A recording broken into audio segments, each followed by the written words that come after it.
ठाणे दहशत media network में आप लोगों का स्वागत है। और दर्शकों, हम आपको बताते चले एक घटना जो सामने आई है पत्रकार परिषद के माध्यम से। जी हाँ दर्शकों, एहसान राजपूत और हारून राजपूत जो एक प्राइवेट वेपन को लेकर लोगों को डराने और धमकाने का मामला सामने आया है, और वहाँ के कुछ स्थानिक लोग हैं जिन्होंने पत्रकार परिषद से ये बातचीत की। अब ये क्या है पूरा मामला, आप देखते रहे ठाणे दहशत मीडिया नेटवर्क की ये खास रिपोर्ट। आवाज़ आपकी, खबर हमारी। सबसे पहले तो मैं इस चैनल का शुक्रिया अदा करना चाहूँगा जिसने मेरी फरियाद लोगों तक पहुँचाई है। और मैं इसलिए यहाँ पे जमा हुआ हूँ ताकि मैंने लास्ट टाइम बताया था कि एक 8 तारीख को गुना दाखिल हुआ था नयानगर पुलिस स्टेशन में, जिसमें एहसान राजपूत, हारून राजपूत और उनके कुछ साथीदार थे, जिन लोगों ने एक माड़ा का स्कीम दिखा के कई लोगों को ठगा है। अब दूसरे दिन क्या होता है, उनको पुलिस डिटेन करती है, यहाँ बुलाती है, और शायद उनको कुछ पुरावा नहीं मिलता ऐसा उनको लग रहा है, और उन्हें 41 का नोटिस देके छोड़ देती है। अब उसके बाद क्या होता है, हम यहाँ के क्राइम पीआई साहब को मिलते हैं, जो उनका ये बोलना है कि मैंने मेरी जिम्मेदारी को उसके ऊपर छोड़ा हुआ है और मुझे पूरा यकीन है मैं जब चाहूँगा तब उसको मैं यहाँ बुला सकता हूँ। नेक्स्ट डे से यहाँ इन्वेस्टिगेशन चालू होती है। हमारे आयो साहब है, उन्होंने काफ़ी मेहनत करी और उन्होंने पुरावा इकट्ठा किया। उन्होंने वो सारी चीज़ इकट्ठा करी जिससे ये पता चला कि ये राशन कार्ड और बाकी की चीज़ें और जो फैब्रिकेटेड है। पुरावा इकट्ठा करने के बाद पता नहीं आरोपी को कहाँ से पता चल जाता है और वो पिछले 3 दिन से फरार हो जाता है, एकदम एक्सपॉन्डिंग हो चुका है वो। कल से पुलिस उसकी तलाश में लगी पड़ी है और वो फरार है।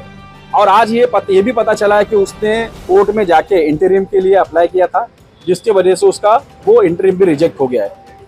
और आज मैं इस चैनल के माध्यम से वापस से कहना चाहूँगा कि हमें उम्मीद दिलाई जाए कि वापस वो पकड़ा जाए, क्योंकि लास्ट टाइम भी मैंने कहा था कि इसे लास्ट टाइम वहाँ से लाया गया था, बुलंदशहर से, वहाँ से अरेस्ट करके लाया गया था। इसलिए वो दिन भी मैं यही फरियाद कर रहा था कि आप इसे ना जाने दिया जाए, क्योंकि एक बार ये अगर भाग गया तो दोबारा हाथ में नहीं आने वाला। और आज वैसे ही हुआ है। पुलिस कल रात से उसे ढूंढ रही है, वो बिल्कुल गायब है, कहीं उसका अता पता नहीं है। एहसान राजपूत, हारून राजपूत और उनका एक भतीजा है रहमान राजपूत, ये तीनों भी एब्सकॉन्डिंग है। मैं आप लोगों की क्या मांगे, क्या कहना चाहेंगे आप हमारे माध्यम से पुलिस प्रशासन को और जनता के सामने क्या बात करेंगे? देखिए, जैसा कि पुलिस ने कहा था कि हमारे पास पुरावा नहीं है, इसलिए हम उसको 41 की नोटिस देके छोड़ रहे हैं। 4 दिन के इन्वेस्टिगेशन में इनके पास पूरा पुरावा आ चुका है, जिसके तहत उसे अरेस्ट भी कर सकते हैं। कुछ रिकॉर्डिंग्स मिली है जिसमें राशन कार्ड को, कुछ डॉक्यूमेंट्स को जलाने और उसे वहाँ से हटाने की बात की जा रही है। सर्टिफाइड कॉपी मिल चुकी है वहाँ से राशन कार्ड ऑफिस से कि ये पुरावा जो भी मिला है वो का सब फैब्रिकेटेड है। पुरावा मिलने के बाद हम मेरी यही फरियाद है कि उसे जल्द से जल्द अरेस्ट किया जाए। तो ऐसा है कि सीसीटीवी में सब रिकॉर्ड है, यहाँ पे कितने लोग आए, पूरा जमावड़ा किया, वातावरण यहाँ का खराब किया और यहाँ से उसको लेकर गए। अब जैसा कि पुलिस उनको ढूंढ रही है और 3 दिन से जो आरोपी एहसान राजपूत, हारून राजपूत और रहमान राजपूत भी आरोपी है 354 के उसमें।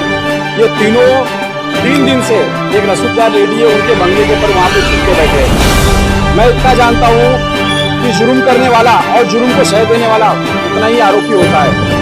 और हमने ये बात यहाँ पे भी बताई है कि ये लोग वहाँ पे बैठे हुए हैं। कल रात को भी 8-9 बजे तक ये लोग वहीं पे थे। मैं चाहता हूँ इस मामले की एकदम पूरी तरीके की जाँच होनी चाहिए।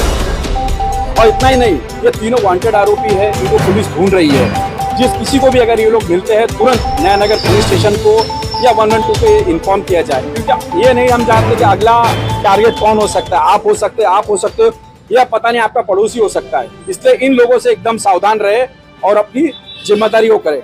और मैं नयानगर पुलिस स्टेशन से फिर रिक्वेस्ट करता हूँ कि इन तीनों को जरूर पकड़ा जाए, क्योंकि इन लोग तीनों ने यहाँ का माहौल एकदम खराब करके रखा है। क्या आप लोगों की मांगे, क्या चाहते हैं आप? देखो, आम आदमी पार्टी इस दिन से एग्जिस्टेंस में आई है। उनका एक ही नारा था, लड़े थे पहले गोरों से, लड़ेंगे अब चोरों से। तो यहाँ के जो महाथग है, मीरा भाईंदर के सबसे बड़े महाथग है, उनकी गैंग की संख्या बढ़ती जा रही है। जिस दिन एफआईआर को रजिस्टर किया गया था, पुलिस ने तुरंत ही इसका इन्वेस्टिगेशन चालू कर दिया था। दूसरे दिन उसको उठा के लेकर भी आ गए थे। क्रिमिनल एंटीसीडेंट्स होने के बावजूद उसको उसी दिन छोड़ दिया गया। यहाँ के क्राइम पीआई ने जिम्मेदारी ली थी, वो अपना छाती ठोक के बोले थे मैं यहाँ का क्राइम पीआई हूँ, मैं जब चाहूँ उसको अरेस्ट करके लेकर आता हूँ। अब मैं ये जानना चाहता हूँ यहाँ पे उस दिन उन्होंने जो किया और आज का जो दिन है, जो 4 दिन हो गए इन्वेस्टिगेशन के अंदर में, इनको पुरावा भी मिल गया। जिलानी साहब ने इस पुलिस स्टेशन का और इस पुलिस का स्तर उठाया है या गिराया है, वो उस हिसाब में हम लोग बहुत ज़्यादा कंफ्यूज है।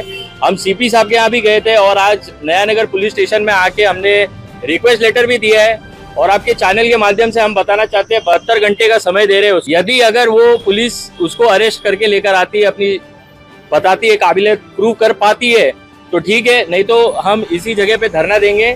क्योंकि ये जो महाठगी का खेल है, जिसके सपोर्ट में लेडीजें आ रही है, अलग अलग एरिया से लोग आ रहे हैं और दिखा रहे, अपना ताकत दिखाना चाह रहे और फेसबुक पे बकवास बातें लिख रहे और उनको लग रहा है कि वो बहुत बड़े मर्द हो गए ले कहीं के, तो ये चीज कैसे हमारे डेमोक्रेसी के अंदर में सहन नहीं होगा। और आम आदमी पार्टी ने हमेशा अन्याय के खिलाफ आवाज उठाया है, अभी भी उठाते रहेंगे। 10 तारीख के दिन में आयो ने स्टेशन डायरी के अंदर में एंट्री की थी, जिसके अंदर में जो भागा हुआ आरोपी, जो भगोड़ा एहसान राजपूत, भागने के बाद भी आता है पुलिस स्टेशन के अंदर में। पहले आरोप लग चुके जिलानी साहब के ऊपर, जो भी कारणों की वजह से आरोप लग चुके, उसके अंदर पुरावा है नहीं है, उसकी तफ्तीश होनी चाहिए, मैं भी मानता हूँ। उसके बाद भी वो आता है, सिर्फ जिलानी साहब को मिलता और तुरंत भाग जाता है, तब से वो एब्सकॉन्डिंग है। इन्हीं के साथ में जो लेडीज प्रोटेक्शन के औरतों के बल पे जो निकल गया था, उस दिन तो लोगों का आक्रोश ऐसा था, मैं तो ये बोलता हूँ पुलिस के हवाले था इसलिए बच गया था। अगर वो पब्लिक के हवाले आ जाता तो मालूम पड़ता था कि पब्लिक भी कितनी परेशान है, त्रस्त है ऐसे चोरों से और महाठगों से। अभी 10 तारीख के दिन में स्टेशन डायरी के अंदर में भी आयो ने अपनी रिपोर्ट के अंदर में एंट्री करके रखी है कि वो आया, आयो को नहीं मिलता है, क्राइम पीआई को मिलके गया। यहाँ पे हम आए, क्राइम पीआई को ढूंढ रहे, क्राइम पीआई पता नहीं कहाँ है, उनकी जवाबदारी खत्म हो चुकी है यहाँ से।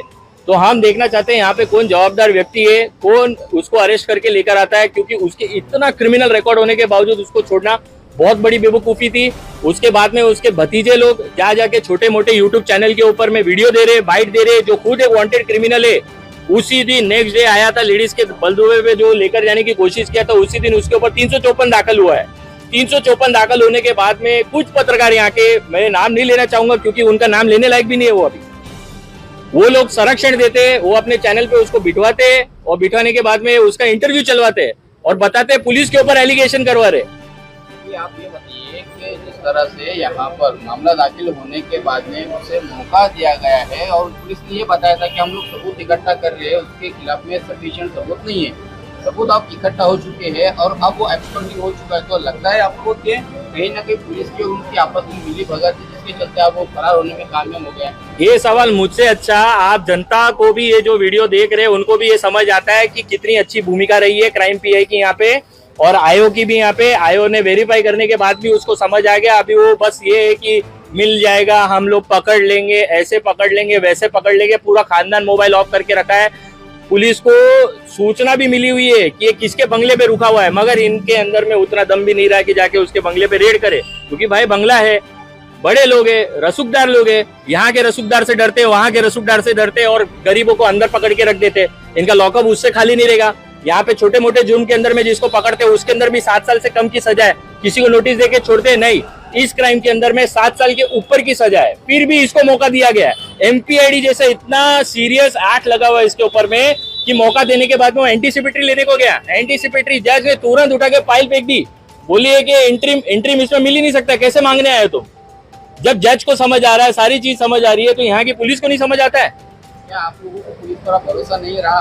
देखो, भरोसा है, हम विश्वास रखने वाले लोग हैं, मगर जो विश्वासघात करने की कोशिश कर रहे हैं, हमारी मांग ये है कि जब तक एहसान राजपूत और बाकी के आरोपी इसके अंदर में नहीं मिल जाते, तो जो आयो और क्राइम पीआई उसे सस्पेंड किया जाए। सर, आपने पिछले सप्ताह में कहा था कि अगर इन लोगों को गिरफ्तार नहीं किया जाता है तो आप सीपी सदानंद साहब से मिलेंगे, क्या आपने मुलाकात की, उनके सामने अपनी बात रखी? मुलाकात किए और वो छुट्टी पे थे, तो उनको हमने एक पत्र दिया है। इस माध्यम से हमने उस समय भी ये आशंका जताई थी कि ये आदमी फरार हो जाएगा, और अगर ये आज आदमी ये फरार हो गया है तो इसके लिए पूरी तरह से जिम्मेदार जो है वो जिलानी साहब है।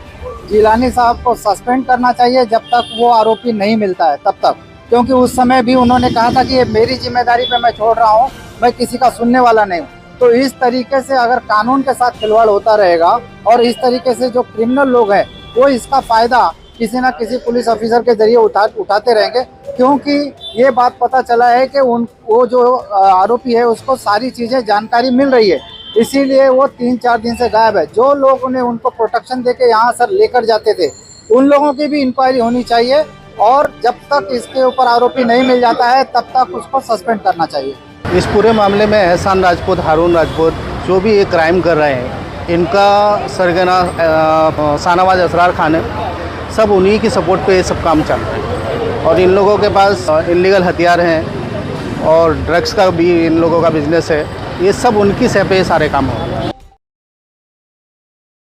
हमारे न्यूज चैनल्स को सब्सक्राइब करें, लाइक करें, कमेंट्स करें, शेयर करें और घंटी का बटन प्रेस करें, ताकि आने वाली हर वीडियो और अपडेट्स की नोटिफिकेशन आप सभी को मिलती रहे। जय हिंद, जय महाराष्ट्र।